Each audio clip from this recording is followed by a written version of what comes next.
Published, 1941 Eastern Standard Time, the 16th of January 2019. Updated, 1942 Eastern Standard Time, the 16th of January 2019. Celtic legend Pat Bonner believes Brendan Rodgers and Chief Executive Peter Lawwell will be the men blamed by fans if they fail to deliver the much sought-after 10 in a row. Rodgers, who Sportsmail revealed is favourite to replace Claude Puel at Leicester, has already won a place in the Parkhead pantheon following his historic back-to-back trebles, the first of them without losing a game, and then equaling Rangers' record of 7 successive domestic trophies.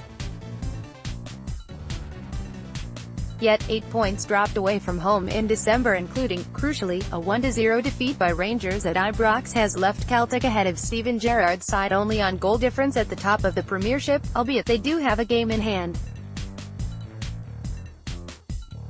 Celtic are level on points with bitter rivals Rangers, although they have a game in hand given Celtic's financial dominance. Bonner insisted the Parkhead faithful won't accept anything other than setting a new record for consecutive championships. The fans won't forgive them. Peter Lawwell more than Brendan, probably, if they don't win 10 in a row, said the former goalkeeper, who made 641 appearances for the club. Given the position of strength they were working from and how close they are to doing it, most Celtic supporters won't remember Jock Stein's 9 in a row, but they'll have lived through Rangers equaling it and now they want to see it surpassed. The league is undoubtedly the big thing this year.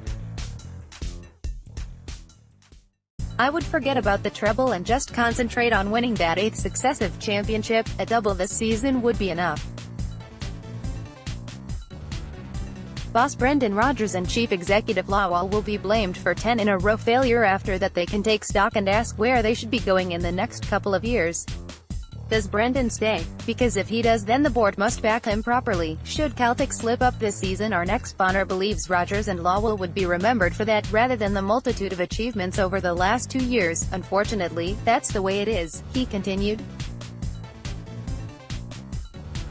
Celtic and Rangers created the benchmark with their history of winning trophies, and you have to keep doing that every season. Even now, with the top of the table as tight as it is, the expectation from the Celtic fans is that they'll win another treble this season. Rangers may be posting heaving losses while Celtic continue to make record profits, but Bonner knows the fans are more interested in silverware than the balance sheets. No matter how much money you have or how many trophies you've won recently, it still all comes down to what you do on the pitch, he said. There's no question that Rangers have made strides, but if Celtic can get back to playing as well as they were before the defeat at Ibrox, they should still win more games than the rest. I'm not sure about the signings so far.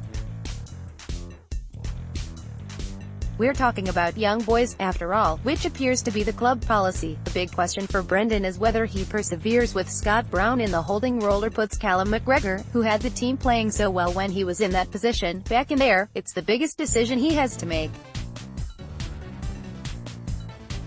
Kieran Tierney is going to be out for a while, Michael Lustig is running out of steam, Dedryck Boyata will be away in the summer, and Filip Benkovic's loan will end then. The biggest disappointment for the fans has been the failure during the 2 previous transfer windows to bring in 3 or 4 players in key positions who would now be ready to go. Celtic missed a trick during the summer, when they could really have consolidated their position as the biggest club in the country.